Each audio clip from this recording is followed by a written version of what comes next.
utak-utiklah IKN itu, teman-teman sekalian. Lagi suasana kayak gini, IKN harus dihentikan total. Itu udah dapat berapa? Karena Pak Jokowi akan minta duit dari subsidi itu buat IKN. For sure. Ya. Jadi akan dialihkan ke rakyat itu 24 triliun kata Ibu Sri Mulyani, tapi Pak Jokowi akan minta agar ditambah anggaran untuk IKN. Kereta cepat.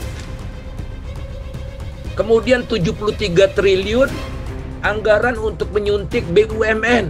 Tuh dihitung semua udah lebih dari 100 triliun. Pemerintah tidak mau berkorban. Rakyatnya terus yang berkorban. Pemerintahan zalim. Pemerintahan zalim.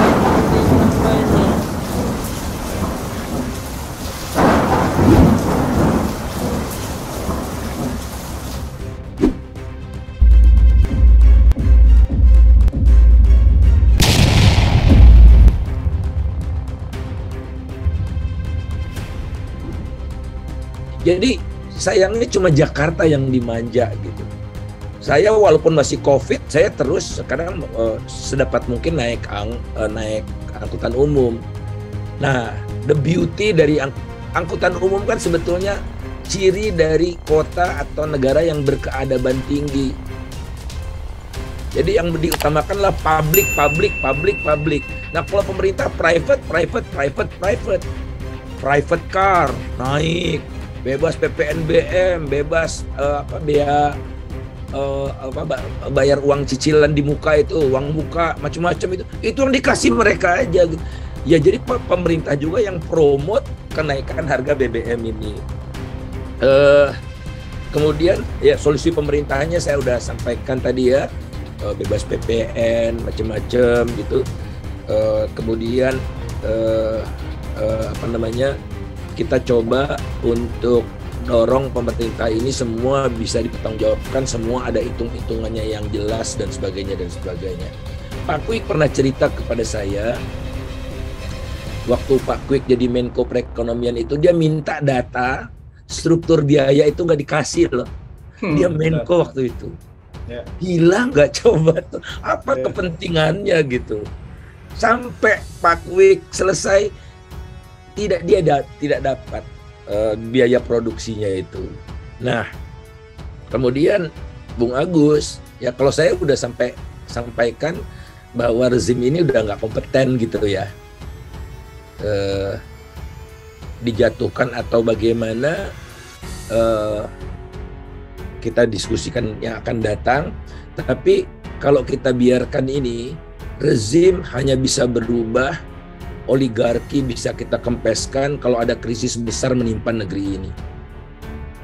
Kalau nggak ada krisis besar, uang mereka udah terlalu banyak lah. Ya. Itu lihat aja korupsi yang di Riau. Korupsi di Riau saja itu berapa triliun sekarang kerugian negaranya? Rilisnya 104 triliun. Dari gila yang pertama. Tuh 104 triliun tuh. Gede banget loh dibandingkan dengan subsidi itu ya. Ini korupsinya baru satu. Belum korupsi si Sambo. Belum korupsi macam-macam itu. Nah, jadi kita menuntut, oke, pemerintah juga harus nunjukkan dia kerja keras dong. Dan pemerintah minta semua warga berkorban, tapi pemerintahnya nggak mau berkorban. Keras kepala. Kenapa saya katakan gitu? Tidak utak-utiklah IKN itu, teman-teman sekalian. Lagi suasana kayak gini, IKN harus dihentikan total. Itu udah dapat berapa? Karena Pak Jokowi akan minta duit dari subsidi itu buat IKN. For sure. Ya. Jadi akan dialihkan ke rakyat itu 24 triliun kata Ibu Sri Mulyani, tapi Pak Jokowi akan minta agar ditambah anggaran untuk IKN. Kereta cepat. Kemudian 73 triliun anggaran untuk menyuntik BUMN. Tuh dihitung semua udah lebih dari 100 triliun. Pemerintah tidak mau berkorban. Rakyatnya terus yang berkorban. Pemerintahan zalim ini namanya. Jadi BBM ini cuma pemantik aja kok, teman-teman. Ya, pemantik. Kalau saya udah sampai pada kesadaran hanya krisis besar yang bisa menumbangkan mereka itu. Nah, tapi saya takut kita tidak mampu menanggung beban krisis besar itu ya, karena mahal sekali. Saya nggak tahu, tahu-tahu yang muncul nanti bajingan baru lagi gitu. Takutnya saya itu. Makanya kita susunlah teman-teman dalam setahun terakhir, BEM, HMI, GMNI, PMKRI, GMKI, seluruh elemen bangsa ini untuk bikin dokumen yuk tentang Indonesia masa depan yang kita harapkan itu. Bukan seperti yang dibuat oleh pemerintah itu. Target pemerintah itu 1 juta barrel per hari. SKK migas. Boro-boro. Ini turun terus dan terakhir 628 aja. 628.000 barrel per hari. Pertanggungjawabannya nggak ada. Dan biang keladinya siapa? Pak Jokowi. Seharusnya saya katakan biang keladinya Pak Jokowi. Kenapa saya katakan Pak Jokowi biang keladinya? Pak Jokowi lah yang membatalkan atau mengubah proyek Masela dari offshore ke onshore yang menyebabkan investor asingnya cabut. Tinggal impact pun sekarang kalang kabut. Coba kalau tidak ada intervensi dari Pak Jokowi, intervensi silahkan ya, tapi pakai aturan. Karena saya ikut terlibat dalam kajian itu. Saya diminta jadi wakil ketua tim monitoring kajian oleh pemerintah.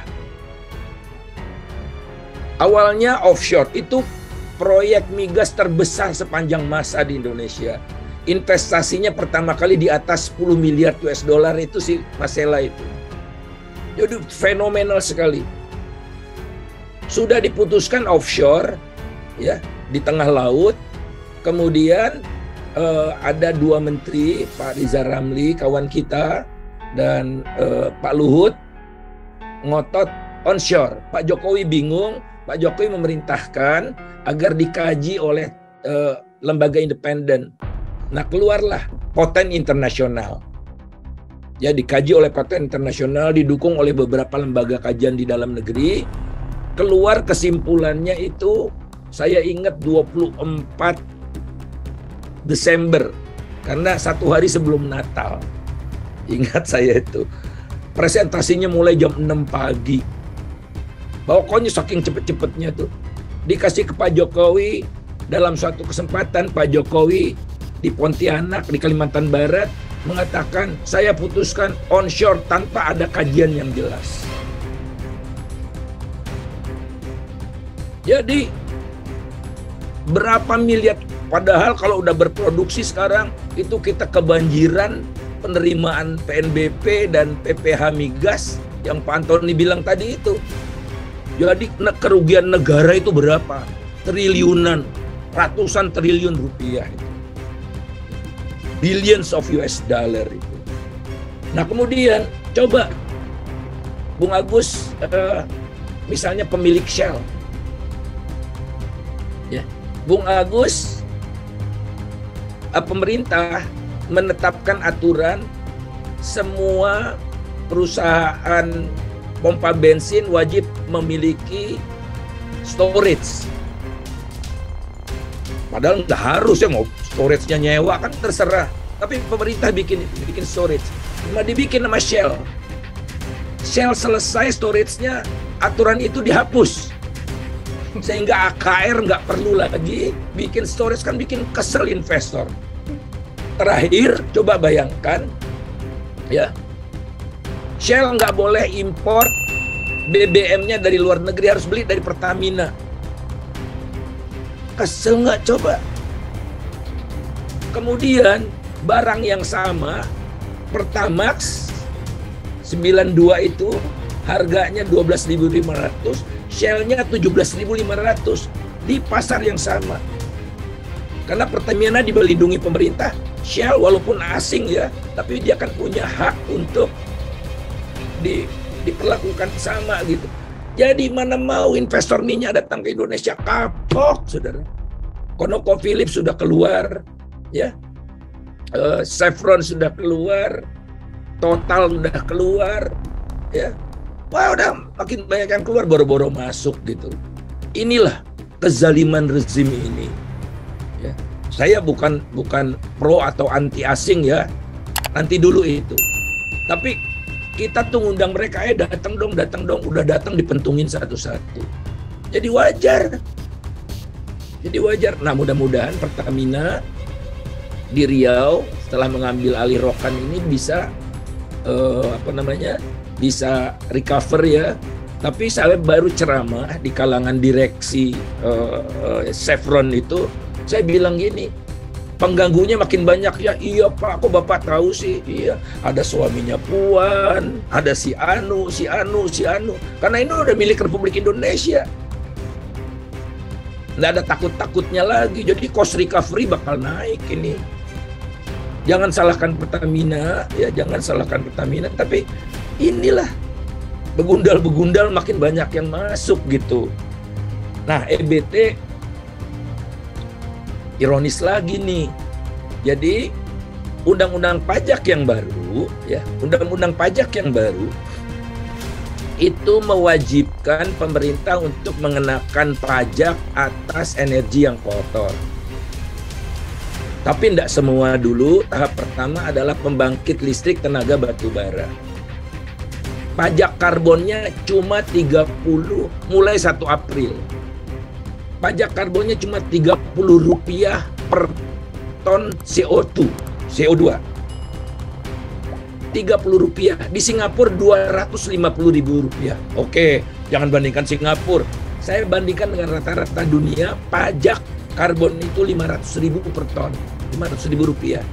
Indonesia Rp30. Itu pun mulai 1 April ditunda jadi 1 Juli dan sudah diumumkan 1 Juli ditunda untuk waktu yang tidak bisa ditentukan.